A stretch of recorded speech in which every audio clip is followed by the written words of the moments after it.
우리가 지난 시간까지 그 세례자 요한이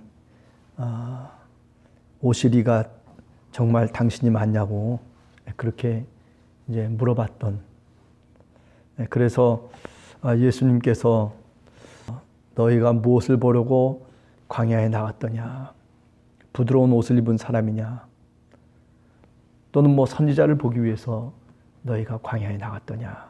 그러면서 주님께서 구약의 어떤 선지자보다도 위대한 선지자가 세례자 요한이다 말씀을 하시면서, 그럼에도 불구하고 뭐라고 얘기하냐면 11절에 보면 천국에서는 극히 작은 자라도 그보다 크니라 이렇게 얘기를 하죠. 극단적인 대비를 통해서 세례자 요한이 구약의 선지자임에도 불구하고 이렇게 이제 죽는 그런 어떤 지경에 이르렀을 때 그런 고비를 잘 믿음으로 넘기면 좋을 텐데, 그런데 세례자 요한이 그 죽음이 오고 가는 그 고비 때에 안타깝게도 믿음을 계속 유지하지 못하고 있는 것. 그거를 보면서 예수님도 뭐 그가 지옥에 들어갔다라고 하는 그런 얘기가 아니라 그만큼 안타까운 마음을 표시해주고 있다라고 그렇게 생각을 합니다. 그러면서 귀 있는 자는 들을지어다 그렇게 말씀을 하셨어요. 그죠? 우리들도 그래서 듣는 것을 잘 들을 줄 아는 그런 성도들이 되어야 되고 그런 신앙인이 되어야 되겠다.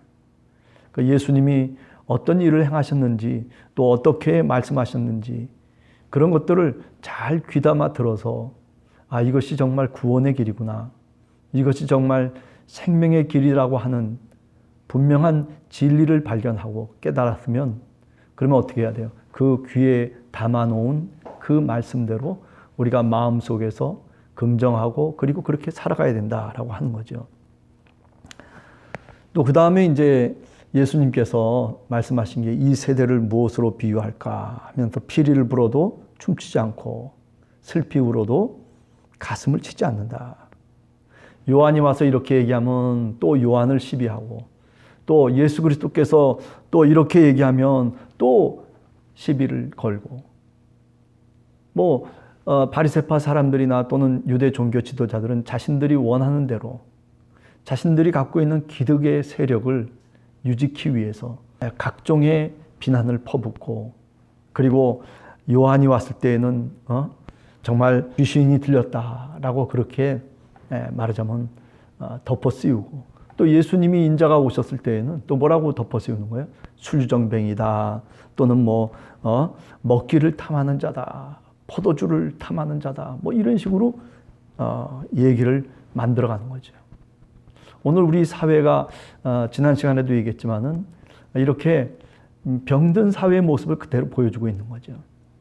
사실을 사실대로 보지 않고 오히려 인간이 그 사실을 통해서 자신들의 이득 관계에 따라서 그것을 해석해내고, 그래서 많은 사람들로 하여금 그것을 동조하도록 강요하고 또 그렇게 이끌고 나가는 사회의 어떤 불완전한 모습을 우리가 19절 장면에서도 분명히 알 수가 있지 않습니까?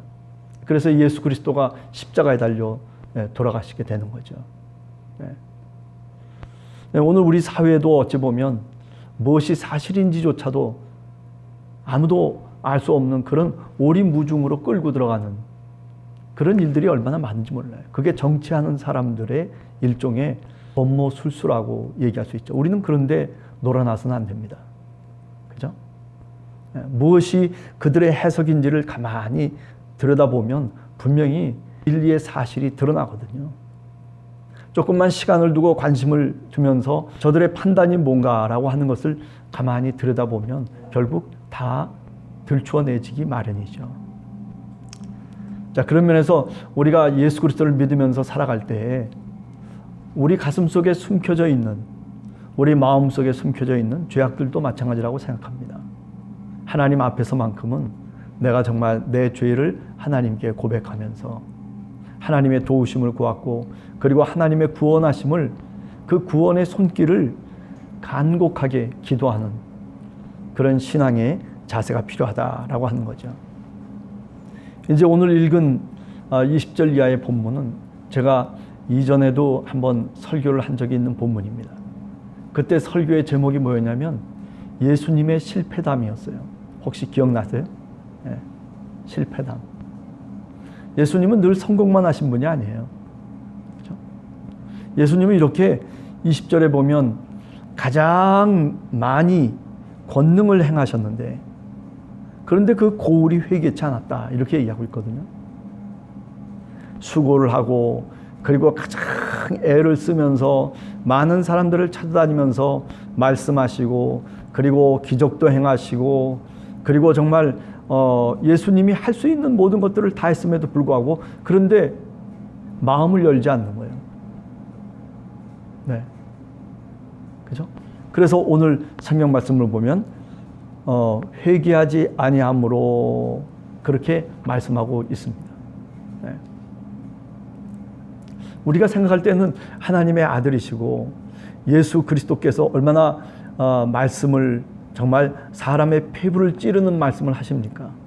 또 그런가 하면 재미있게 비유를 통해서 빗대어서 얘기도 하시고 그래서 많은 사람들이 그 예수님의 말씀에 호기심을 갖고 그리고 그분께 몰려들어온 것이 사실이지만 그러나 실제 정말 내용을 따지고 보면 이렇게 가장 많은 권능을 행한 그 지역의 고울 사람들이 회개치 않았다. 그 고울이 뭐예요?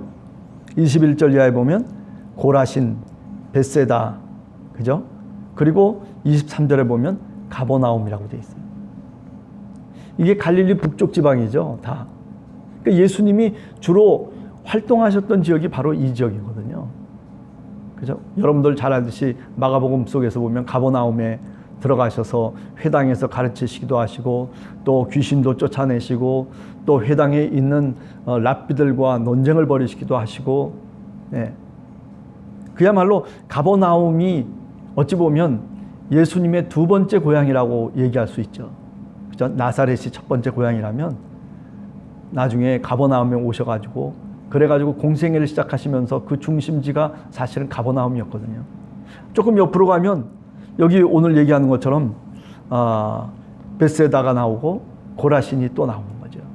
네. 그렇죠? 많은 이적, 오병이어의 기적을 어디서 행하셨어요? 네, 벳세다에서 행하셨거든요. 네. 고라신도 마찬가지예요. 그 옆에 있는 고을입니다. 네.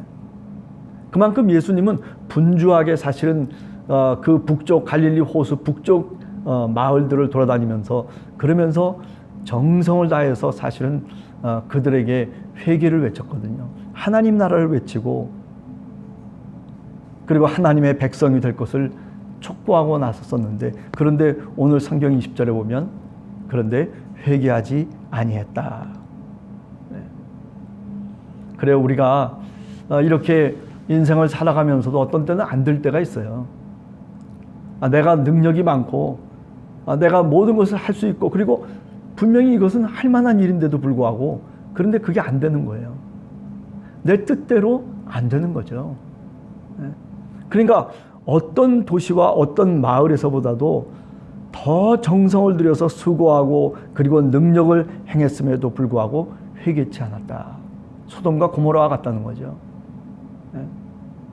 오히려 소돔과 고모라에서 예수님이 말씀을 하시고 권능을 행하셨다면 아마 다 회개하고 베옷을 입었을 것이다. 이렇게 21절에 얘기하고 있습니다.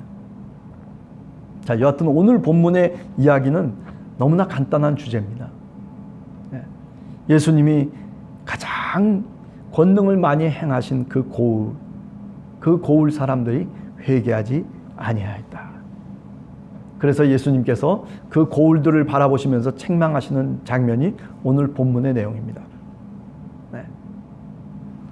그렇습니다. 여러분과 제가 신앙생활을 하면서 이렇게 뭔가 자신감을 갖고 그리고 이것은 하나님의 뜻이고 이렇게 나아감으로 인해서 하나님이 나를 축복하실 것이다 라고 그렇게 믿음을 갖고 도전해 보지만 어떤 때는 실패할 때가 있는 거예요.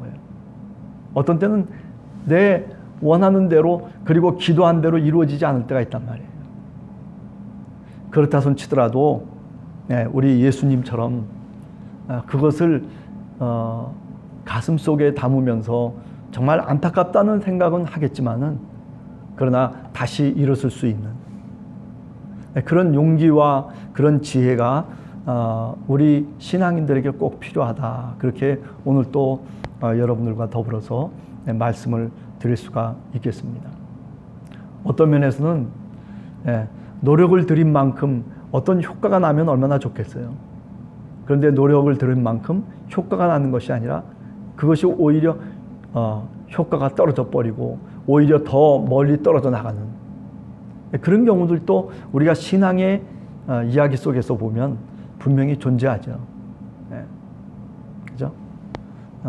오늘 하루 여러분들 사시면서 그래요. 좀 예수님도 이렇게 실패했다라고 하는 것을 한 번쯤 마음속에 기억하면서 좀 내가 좀 힘들어도 내가 좀 뭔가 내 뜻대로 안 되더라도 그래도 예수님을 바라보면서 끝까지 주님의 십자가의 길을 걸으셨던 그 모습처럼 우리들도 다시 우리의 옷깃을 여미고 또 계절이 바뀌는 이 초겨울의 어떤